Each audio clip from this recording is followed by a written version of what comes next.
Hey everybody, so the USDA Dietary Guidelines Advisory Committee published their highly anticipated report, but ignored alarming lactose intolerance dairy data. 65% of the global population is lactose intolerant, according to the National Institute of Health. This number is even higher among non-white populations, such as Asians, Blacks, and Hispanics, which you've all heard here today.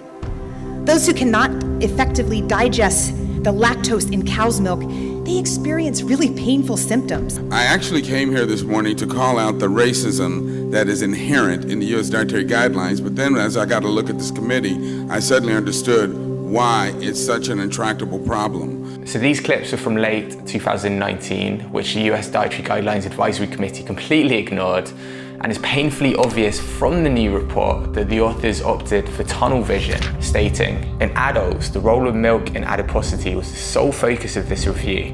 For this beverage category, indices of growth were also considered for children. So in other words, they ignored anything other than whether milk makes you fat.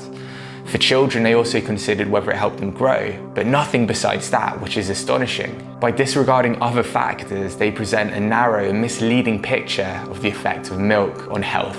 This committee bears no relationship to the general makeup of the American populace, and whoever put it together is clearly still practicing the optics of tokenism. Now, that is not a attack on any of you as individuals, because I'm sure you're all very accomplished and very sincere, but it is outrageous to have a committee that does not reflect the American population. And as non-minority members of this committee, I should think you would be embarrassed looking around this table. The newly updated recommendations state we should all be consuming 3 glasses of milk or other low-fat dairy foods per day.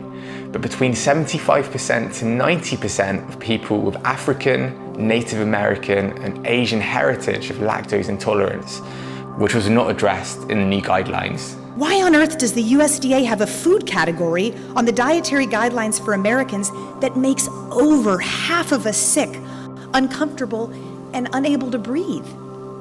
For the USDA to continue to put its stamp of approval on a product that is unnecessary and unhealthy and rooted in a highly oppressive system is unconscionable.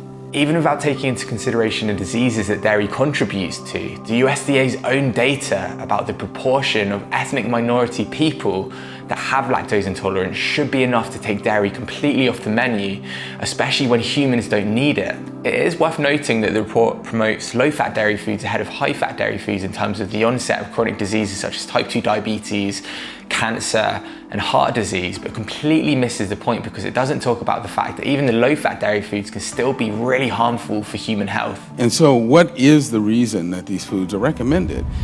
It's marketing, plain and simple. I should drink milk because it'll help me grow up big and strong. It does. It's all there. Good for teeth and bones and hair.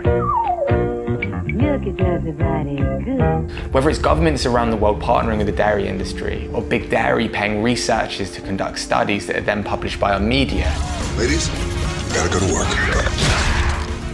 it's clear that big business pervades our health recommendations. And it's a real shame because there are other mainstream medical establishments that are cottoning onto this and changing recommendations, including Canada's recent food guide, which last year excluded dairy as an essential component. And it's actually the first time around this guide was based on science. All previous guides had invited the food industry to have seats at tables, to have votes at tables, and to have closed-door meetings. It is worth noting, though, that there were some progressive steps in the new 2020 US dietary guidelines. For example, it recognized the importance of plant foods more than before for good health and disease prevention.